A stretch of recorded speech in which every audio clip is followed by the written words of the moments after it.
is Notsam Wrestling. Introducing your host from New York, here is Sam Roberts.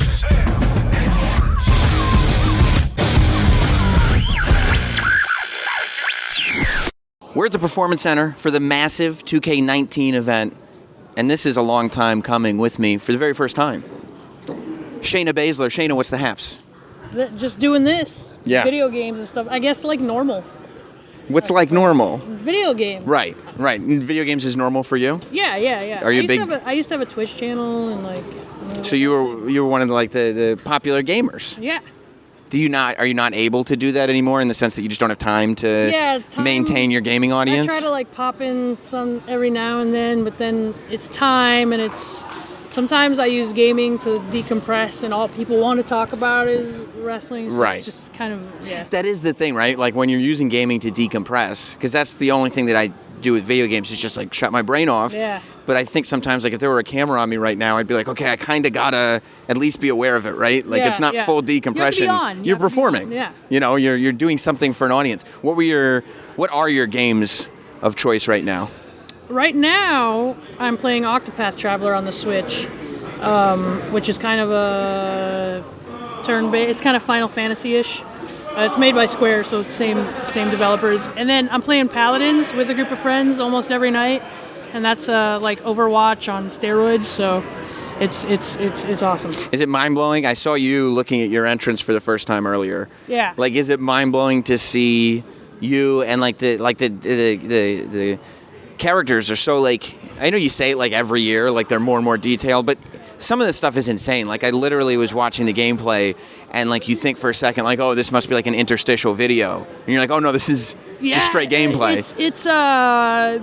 It's like to see me recognizably because I was like anyone and would try to create myself. Right. And then like even on some of the earlier games, there weren't women yet, so I'd try to create what I think the male really would be. But like, so it's pretty wild to walk in and see me in the menu, and it's like me. Like I could point and be like, "That's me," and people would be like, "Yeah, that is definitely you." Right, and it's moving like you, and it's better than any creative player that you've ever done. It's amazing. Yeah. I feel like a lot has happened for you since coming to WWE, like really pretty quickly. Like coming off of the first Mae Young, where it was like, oh cool, Shayna Baszler's here, because you had a reputation for yourself on the wrestling circuit. You know, I think PWG did a lot of that, and you know, people were excited that you were here. I don't think anybody realized how quickly coming off of Mae Young, you'd end up like a super dominant NXT Women's Champion. You're in the conversation all the time for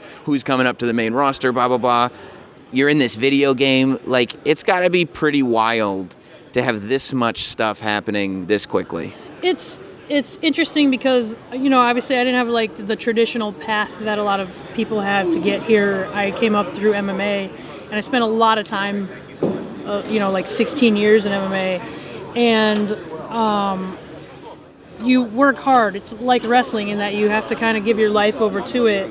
And the unfortunate, or I previously would have said the unfortunate thing, is that in MMA, the time where I was really, really into it, it wasn't popular. It was like before women were in the UFC. Right. Like, and by the time all that started paying off, I was kind of like falling out of it, and so it's weird I got kind of little payoff for working so hard. Right. Because I mean that's people forget, like before Ronda did what Ronda did, Dana White was literally going out and saying there will never be women in UFC. You can quote him. He said there will this never video, be women. like And so, you know, for the majority of my MMA career, it was just working your butt off because you loved it. Being good for the sake of being good. Yeah.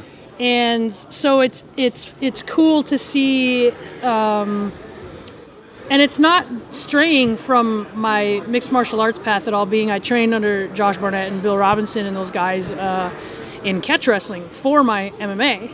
And if you kind of know the history of how this all comes about, in catch wrestling you have to kind of like do the mixed rules kind of fight stuff before they would allow you to do professional wrestling.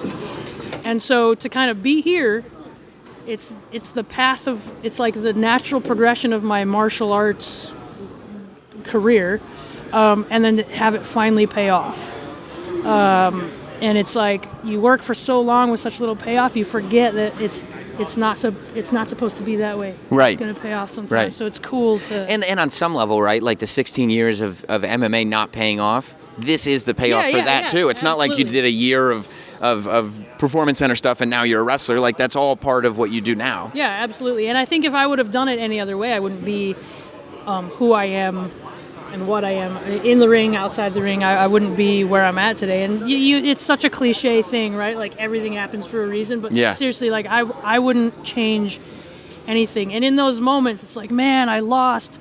I want that back. I want to win. But if it would have gone any other way, it wouldn't be quite the same. And Was there any intimidation on your part when you find out, like, okay, I'm going to go right to the top of the women's division. Like, I'm going to be the representative of NXT and the women here. I'm getting the title. I'm going to be dominant as champion. Like, that's a lot of weight on your shoulders. It's interesting because having the title and representing, and, you know, the NXT title is very revered in its history and highly regarded.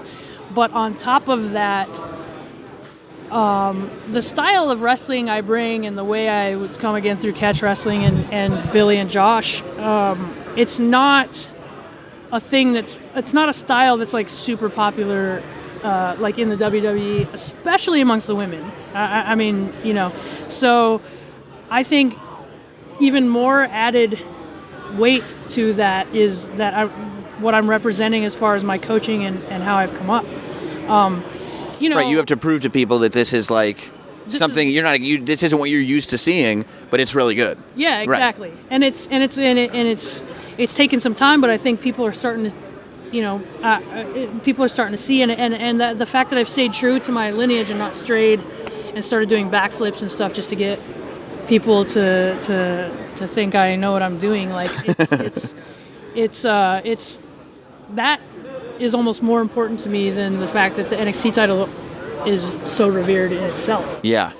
When did you really start to feel comfortable in NXT? Like in an NXT ring, like I know what I'm bringing to the table. I know that people are aware of my style and are here to see my style now. People are buying tickets to see it. Like when did you go like, yep, Shayna Baszler is here? It's really cool. Because I think in MMA, I had such a negative backlash of the fans after one of my losses that I learned that's not the majority. You know, they always talk about the vocal minority on social media. And so I think coming here, I knew to kind of just put away that aspect.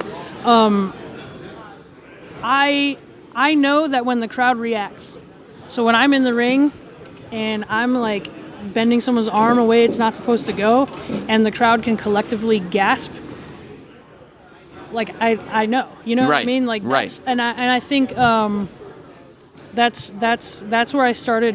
I think one time I was doing this, and maybe I just got so used to people not understanding what it was or whatever. But I remember I did this and the crowd gasped, and I remember having this kind of weird inside out of body. I don't know how to explain it, but I remember being like, really? Like inside. I'm like, okay. And so then, you know, just being confident in what you're doing, I think the crowd reads confidence more. If I were to like bend someone's arm and then be like, right, they would be able to tell. But if I'm just like, right, look at that, then they know. So I think just realizing that has like catapulted. And there was that great moment that like they replayed 100 times with Dakota Kai, right, where she had her elbow up, and just the going backwards, because, you know, wrestling fans, whether we know what we're looking at or not, are conditioned, especially WWE fans, to be like, this is the way a body moves, this is the way wrestling moves look. So when somebody like you comes in and is moving your opponent's body in the way that, like, I haven't seen, no, that's not supposed to be the way it is. You know, they talk about, like, in the Attitude Era, they said that that wrestling really gets good when people go like, well, I know it's a show, but that's real. And I feel like your style brings that element, except into the ring. Yeah. Where, you know, you don't really traditionally see that, right? Yeah, and I think that's just the again, going back to like how I came through and not changing anything. I used to tell Josh that Bill Robinson had passed away before I started doing pro wrestling, and I trained with Billy for MMA. And I would say to Josh, like, I'm really bummed that I didn't get a chance to train with him now that I'm wrestling. And he said, it's Billy. He would have trained you the exact same way.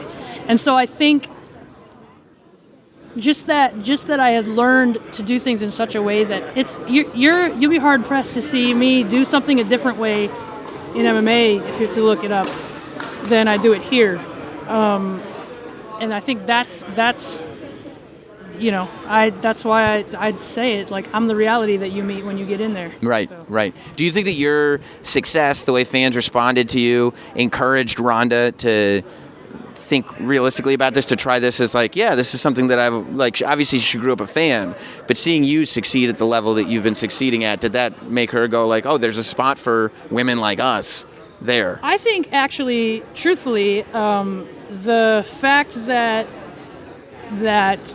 I was so happy and having so much fun doing what I was doing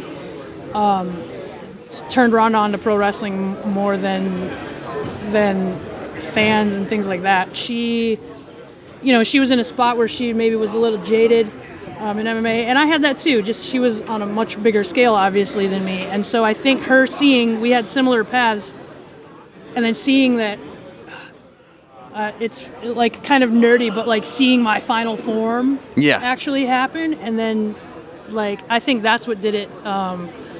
And she always said, she's the one that said, if I hadn't ended up losing on The Ultimate Fighter, where I was like expected to win that whole show, if I didn't end up losing, I wouldn't have gone to stay at her house and just had wrestling on every night, and that's kind of how she got back into it, Yeah. So it's just cool. What are you watching when you're watching wrestling every night at that point in your life? Like when you're like, you know what, I need to decompress from all this, because that's another decompression tool, right? Is wrestling. That's like sure. That's the same for me. Like fighting was not allowed to be talked about when we were done training. Right. Yeah. Let's turn on WWE Network or whatever it is. What were you watching to take your brain off of things? At that point in time, the girls. So like I just have watched wrestling forever. Yeah. The girls started watching, and it was when Daniel Bryan was doing the storyline with the Wyatt family. And so they got really involved with the Daniel Bryan storyline, and that's what kind of got them. And then it was specifically one day, Ronda, I think, was gone and had a fight, and me and Jess were left at home. Marina went with Ronda to help her cut weight, and we weren't going till like a day or two later, because there's a whole media week before fights and stuff that we didn't really need to be there for. And we were just sitting one morning, and the house was empty, and Jess turns to me and goes, Shayna, I want you to show me historic pro wrestling matches. And I'm not joking, I hooked the computer tower up to the TV, and we spent from 9 in the morning, and we only stopped to eat and get food until probably 2 a.m. And I'm showing her old school, like WWE matches, old school World of Sport stuff. I'm showing her Japanese, like Akira Hokuto and all these like old school Japanese matches. We watched documentaries and just like went on this endless black hole, and I think that was like the day that everything changed. That's awesome. Yeah. Yeah. And there's nothing that a friend who doesn't watch, there's almost no better feeling. Like, show me something cool. And you're like, oh, yeah? Yeah. And like, you just start going through Stone Cold and Undertaker stuff or whatever, whatever it is. Like, what level of education do you want on this right now? Yep. Because I'm ready for it. Well, Evolution is, of course, coming up. And this is a real good time to be a woman in this business that's good at what she does. Is there anything, you haven't been announced as doing anything on Evolution. When that gets announced, there's going to be an all-women's pay-per-view. Is there a fantasy match in your head that should you be on that show, this is the match that I want to have on that show? Well, if I have anything to say about it, I'm getting a crack at the title again. The NXT Championship. Yeah. So if I'm going to be stirring the pot in whatever way I can to try to get that. So we'll see. Is the 4 Horsemen versus 4 Horsewomen fantasy match that's been talked about for years, is that something that you're like, oh yeah, I really want to, or is that just sort of... If they want to do that, we're the team, and they can't even decide. They're not even getting along right now. So, right, yeah. If they want to pretend that they're a team and we'll be able to get along, long enough in the ring for us 4 that haven't ever had a dispute in the time we've known each other and have actually trained together and actually lived together. So you're living together and not fighting with each other. Right. That's like unheard of for married people, you know? Yeah. Which is like even worse. But yeah, like just if they for whatever reason think they can keep their stuff together, I mean, they're going to counseling to be friends. You know? That's a great point. Yeah. Well, Shayna, I'm such a fan of what you do, and it's so fun to watch you just get better and better and better. So congratulations on being in 2K19. Yeah, that's pretty awesome. Thanks for talking. Choose me in the menu. Did you see what your rating was, by the way? Yeah. What is it? 81. Okay, are you happy with that? Okay, room for improvement in 2K20. Higher. Yeah. Okay, all right. Well, now 2K knows. Thanks.